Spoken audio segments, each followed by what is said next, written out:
Hundreds of people were killed in Sweden over the last 3 weeks, but 2 incidents of mass killings bookended it and in part defined it. First, this one, the massacre of 14 people here at the Al Radwan family Madafa.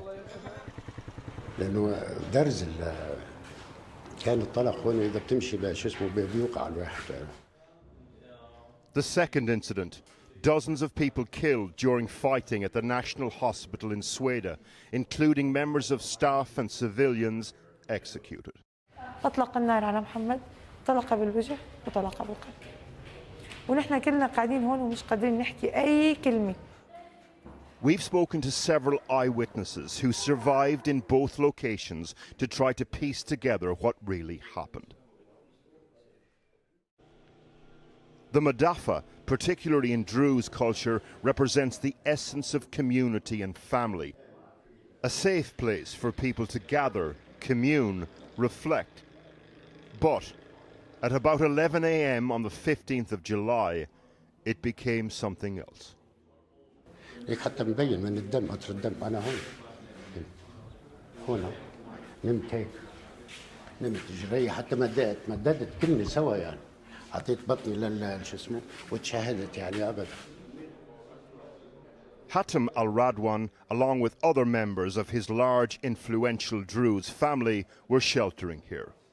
Displaced from villages where fighting between Bedouin tribes and Druze groups had erupted. On the 14th of July, Syria's President Ahmed al-Shara sent troops to Sweden with the stated aim of restoring order. There was violent resistance to government troops entering Sweden. 18 were killed that first day, others kidnapped. An agreement was then reached with some Druze factions, and at around 8 a.m. on the 15th of July, government troops entered the city. At around 11 a.m. that day, a group of soldiers arrived at the Madafa. They came just after a large convoy of troops passed through in the American-style trucks favored by the state's security. Osama al-Radwan, who was injured during the shooting, explains. والله اللي شفته أنا يعني تقريبا شي 7-8 بس قبليهم كان جاي عبارة عن شي 50 سيارة جيمس مرقين من طرف الشمالي للمضاف ونازلين باتجاه الغرب. According to both survivors, after establishing that there were no weapons inside, some of the soldiers left. 2 stayed behind. They took umbrage to the Druze flag and the pictures of Druze ancestors, used sectarian slurs, shot at the walls first. Then, as they were about to leave, in uniforms and accents indicating they were government-aligned soldiers, not Bedouin fighters, the following chilling exchange. الثاني ما حكى ولا كلمة إلا وقت اللي بس حتى ما رد وقت اللي قلبنا صفير لكنته قلبي أنا خادم عسكري وبعرف ما يعني شو اسمه لكني صح. They followed through on what they'd agreed and opened fire. Unbeknownst to the soldiers, the wives and daughters of the men you can see in this video were in the basement of the Madafa.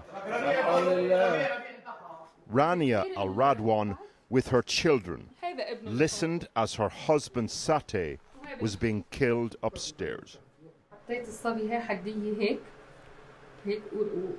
وارتكيت عليه وبناتي كلياتهم هيك حديتي بس البنات تنتين هيك وسكتت كل النسوان الموجود كلياتها سكتها ما خليت ولا وحده يطلع صوت.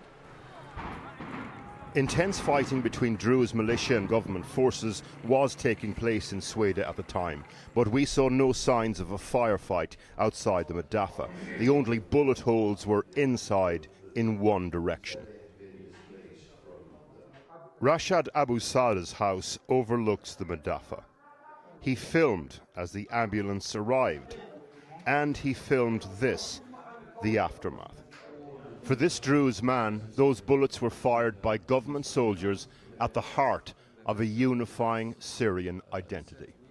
هذا الشعور لا أستطيع وصفه الآن، يعني حجم المصيبة كبير، حجم الخسائر كبير، حجم الخذلان كبير، لكن نحن نبحث عن حلول لبقاء هذا الخيط مع سوريا.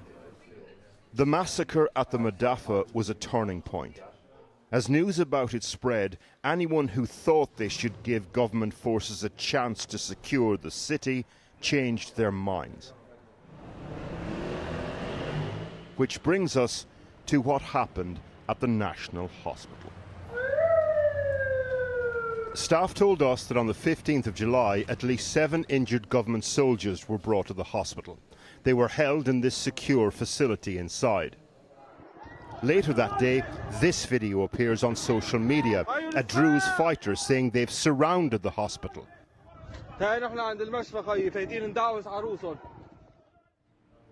According to staff, they were here for the government troops being held in these rooms. A group of Druze fighters showed up on the corridor, and as you can see, a ferocious gunfight ensued. We don't know what happened to these government soldiers, but the following day, the 16th of July, a large contingent of government forces and others started targeting the hospital, including with tanks. We don't know whether they were attempting to rescue their comrades or trying to dislodge Druze militia who'd taken up position in the building, or both. But over the coming hours, the hospital became a battleground, and eventually government troops took over the complex. وفاتوا من هون بعد ما أمنوا قناصات من هون ثبتوها دخلوا فاتوا على المشفى. Sama El-Jigami is an X-ray technician. Along with other staff and 2 little girls, she was hiding in the corner of this room throughout. ما بتتخيلوا إذا نحن الكبار كنا خايفين ما بالك هذول طفلتين. Sama says the men now walking the corridors fell into 2 categories, a mix of Bedouin clansmen and foreign fighters, and a second group who she says were state security. لباس الأمن العام اللباس الأسود ومحطوط الإشارة. At some point, around 30 members of staff, including Sama and others, were rounded up and brought here to the main foyer. Among them, IT engineer Mohammed Bousas, a close family friend of Sama. She says the armed men asked the staff what sect they were. Then one of them assaulted Mohammed, who was Druze. ضربوا بكعب البارودي على وجهه. بهالأثناء قاوم محمد. لما قاوموا سحب مسدس وبده يضربوا بوكس. بهالأثناء أطلق النار على محمد، طلق بالوجه وطلق بالقلب. ونحن كلنا قاعدين هون ومش قادرين نحكي أي كلمة ولا حتى أي تعبير يطلع معنا. There are conflicting accounts of how many civilians were killed at the National Hospital over that 48 hours. When we visited, the yard outside was full of bodies, but many of these had been killed out on the streets and brought here. Some were buried in a mass grave last week. Our last stop, the maternity ward upstairs. Diana Al-Radwan is Druze. Herself and her then unborn baby heard it all, sectarian warfare in the wards below them. In the bed opposite, out of vision, a Sunni woman with her child. Diana's daughter was born the day after government troops withdrew from Sweda.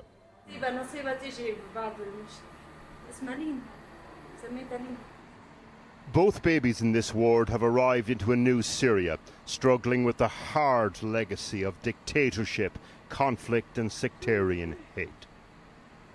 Lian, by the way, means gentle.